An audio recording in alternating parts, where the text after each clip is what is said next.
आज ही Doubtnut app download करें। Doubtnut पर होगा अब आपके सभी मैथ्स, केमिस्ट्री, फिजिक्स और बायोलॉजी डाउट्स का सफाया। बस अपने क्वेश्चन की फोटो खींचो, उसे क्रॉप करो और तुरंत वीडियो सोल्यूशन पाओ। Download now. आज इस वीडियो में हम पढ़ेंगे IUPAC rules for saturated hydrocarbons यानी कि एल्केन्स के लिए। एल्केन्स के लिए आयुपेक रूल्स क्या क्या दिए गए हैं हम उसके बारे में पढ़ेंगे।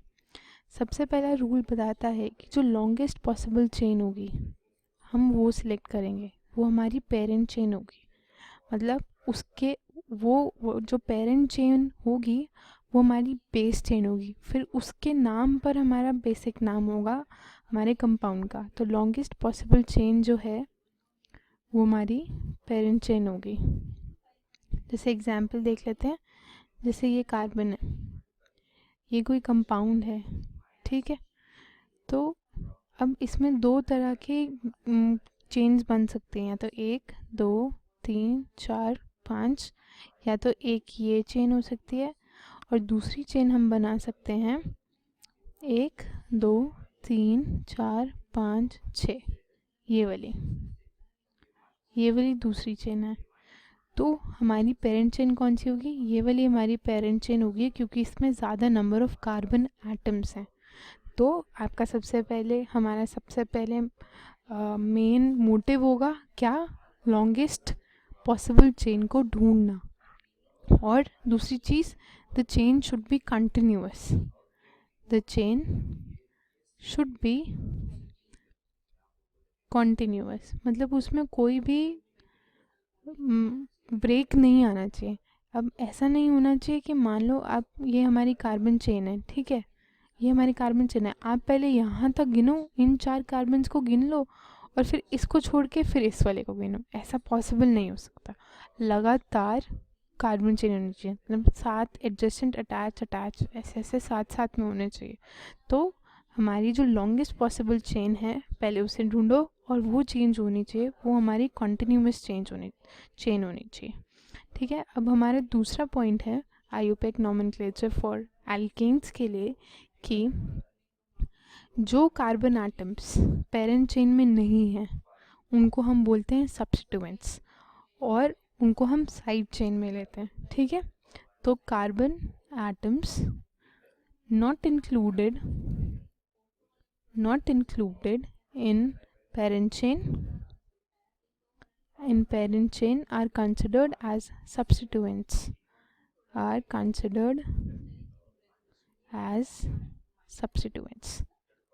एग्जाम्पल देख लेते हैं अभी। जैसे ये हमारी कार्बन चेन है, हमने ये माना, ठीक है। अब हमारी पेरेंट चेन कौन सी होगी? ये वाली हमारी पेरेंट चेन होगी, क्योंकि इसमें सबसे ज़्यादा नंबर ऑफ़ कार्बन एटम्स हैं। कितने? 1 2 3 4 नंबर ऑफ़ कार्बन एटम्स हैं, ठीक है। तो और जो ये वाला कार्बन एटम है, ये कार्बन एटम इस पेरेंट चेन में इन्वॉल्व नहीं है, तो ये हमारा क्या हुआ? इसको हम एज सब्स्टिट्यूएंट मान लेते हैं, ठीक है। ये हमारा हो गया सब्स्टिट्यूएंट। नेक्स्ट पॉइंट क्या कहता है कि मान लो 2 इक्वल चेन ऑफ लेंथ मिल रही है, 2 चेन मिल रही है जिनकी दोनों की लेंथ इक्वल है, ठीक है। तो हम कौन सी चेन को सिलेक्ट करेंगे? तो बहुत ही ऑब्वियस सा क्वेश्चन है कि जैसे मान लो ये है ना, और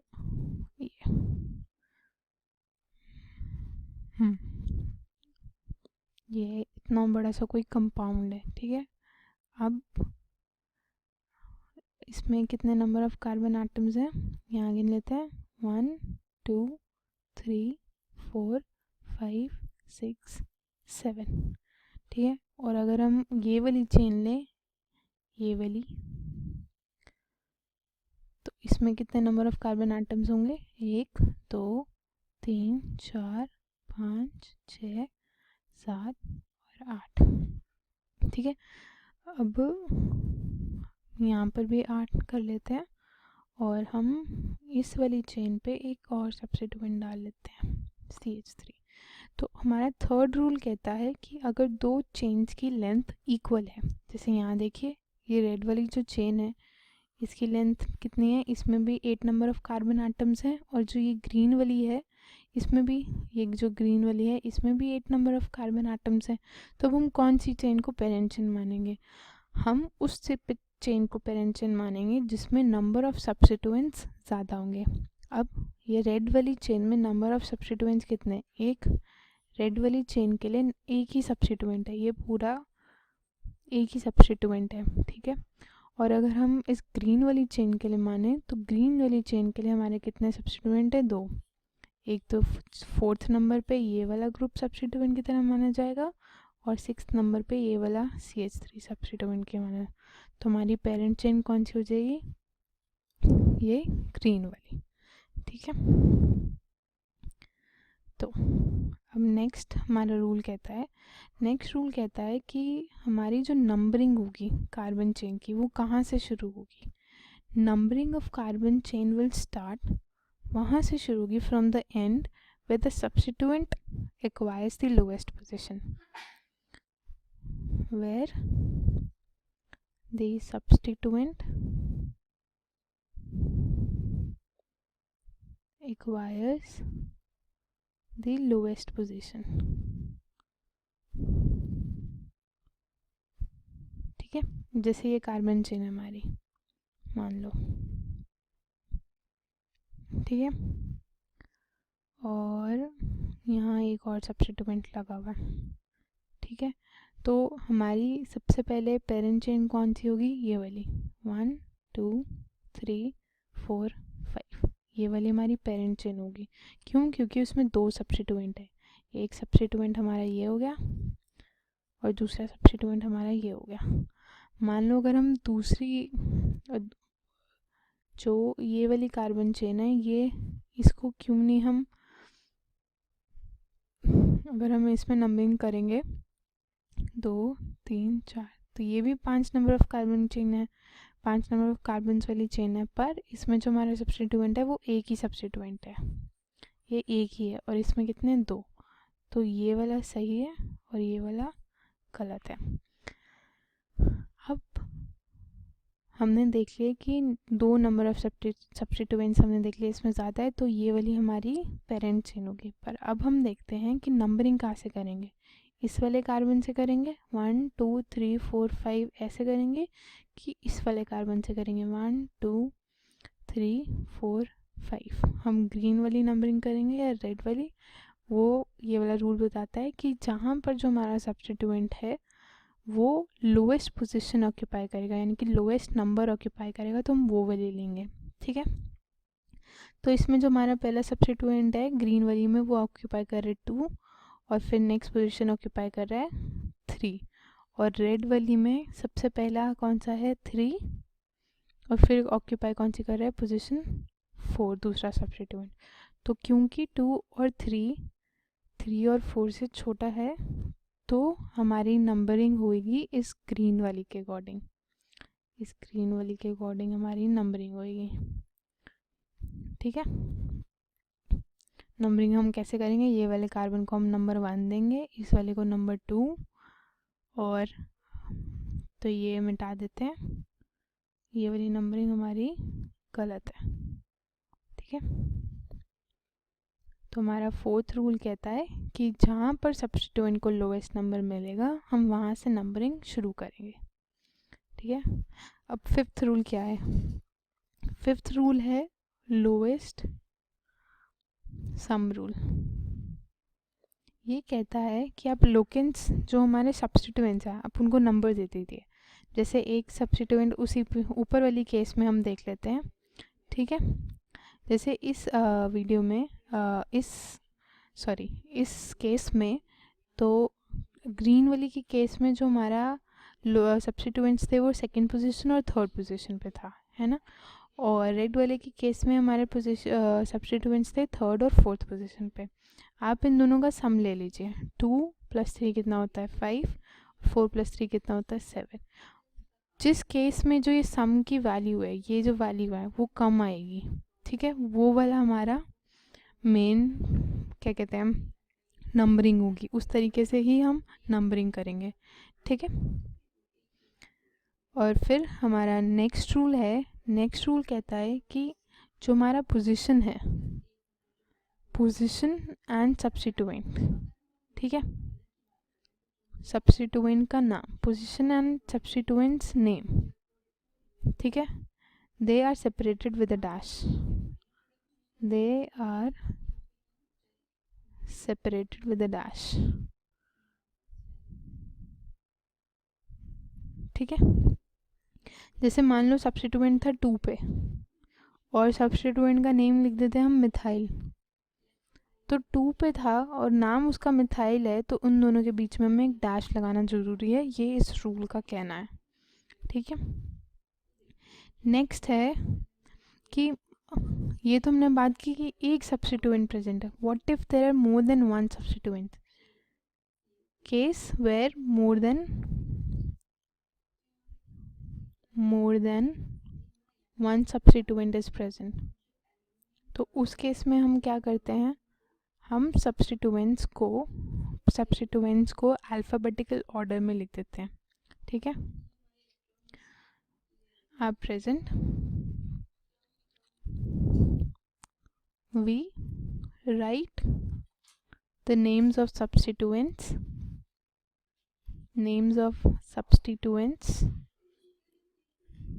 इन अल्फ़ाबेटिकल ऑर्डर, ठीक है, अल्फ़ाबेटिकल ऑर्डर।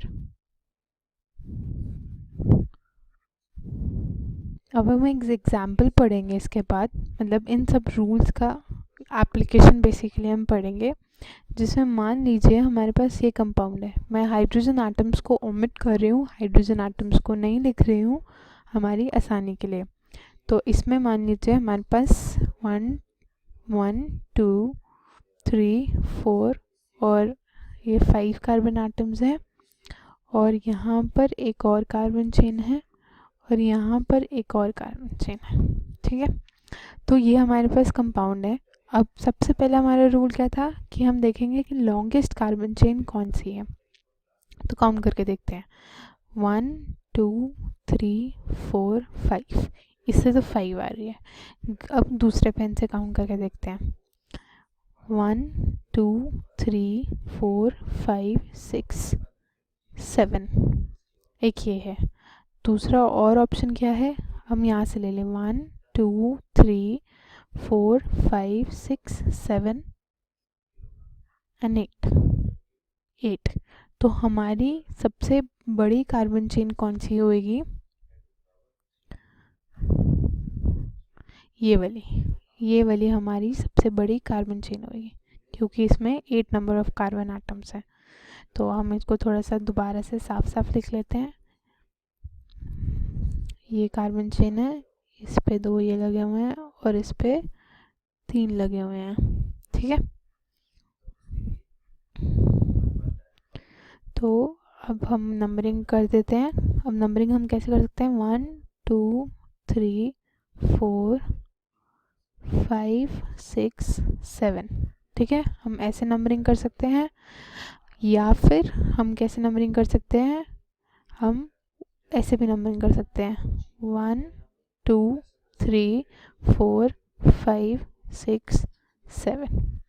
अब हमारा दूसरा रूल ये कहता है कि हमें वो वाला क्या कहते हैं, वो वाली कार्बन चेन सिलेक्ट करनी है जिसमें नंबर ऑफ सब्स्टिट्यूएंट्स ज़्यादा हों, और उस सब्स्टिट्यूएंट, जो भी सब्स्टिट्यूएंट है उसका नंबर जो है, उसका लोकेंड का नंबर जो है वो कम हो, ठीक है।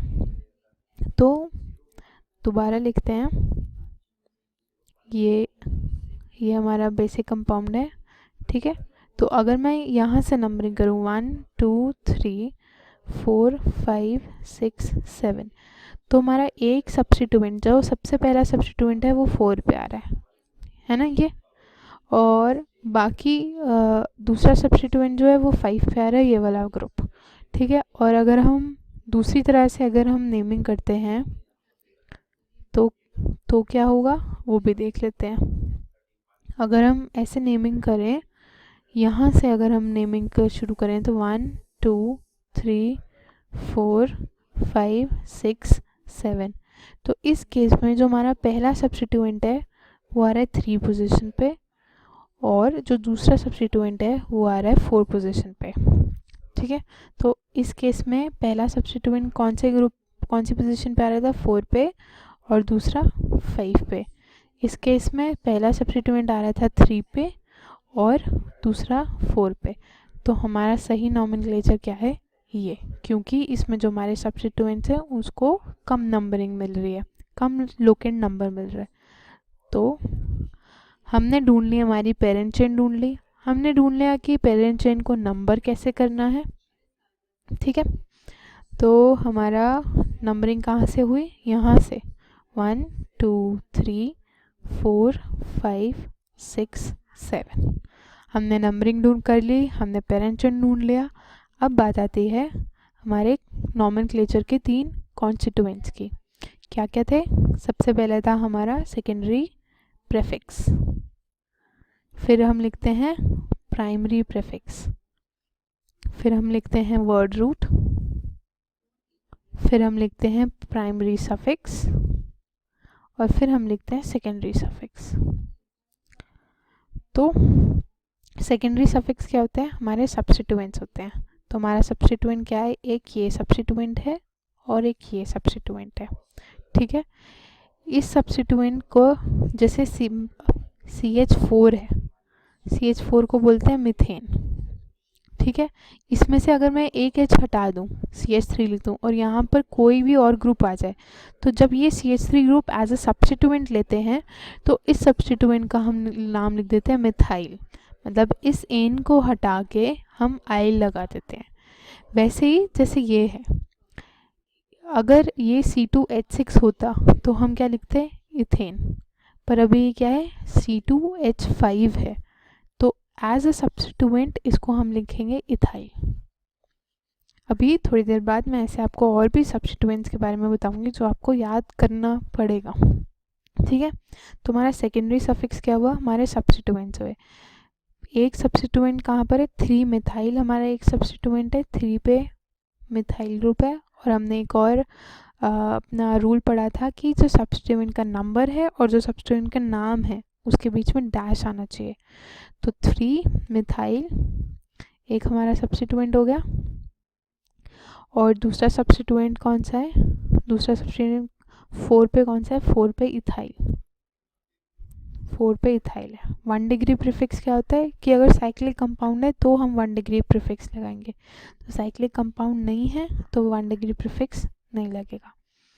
तो number of carbon chain, word root क्या बताता है, number of carbon present in the parent chain. तो वर्ड रूट के हिसाब से कितने नंबर ऑफ कार्बन प्रेजेंट है, 7। तो हमारा वर्ड रूट क्या होगा, हेप्टेन,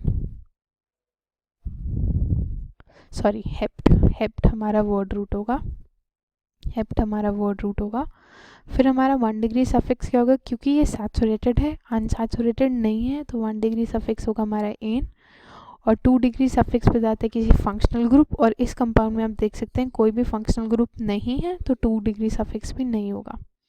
ठीक है, सबसे लास्ट रूल हमारा कहता था कि अगर एक से ज़्यादा सब्स्टिट्यूएंट्स प्रेजेंट होंगे तो हम उनको अल्फ़ाबेटिकल ऑर्डर में लिखेंगे। तो जैसे इथाइल और मिथाइल में ई पहले आता है और एम बाद में आता है, तो हम सबसे पहले लिखेंगे 4 इथाइल,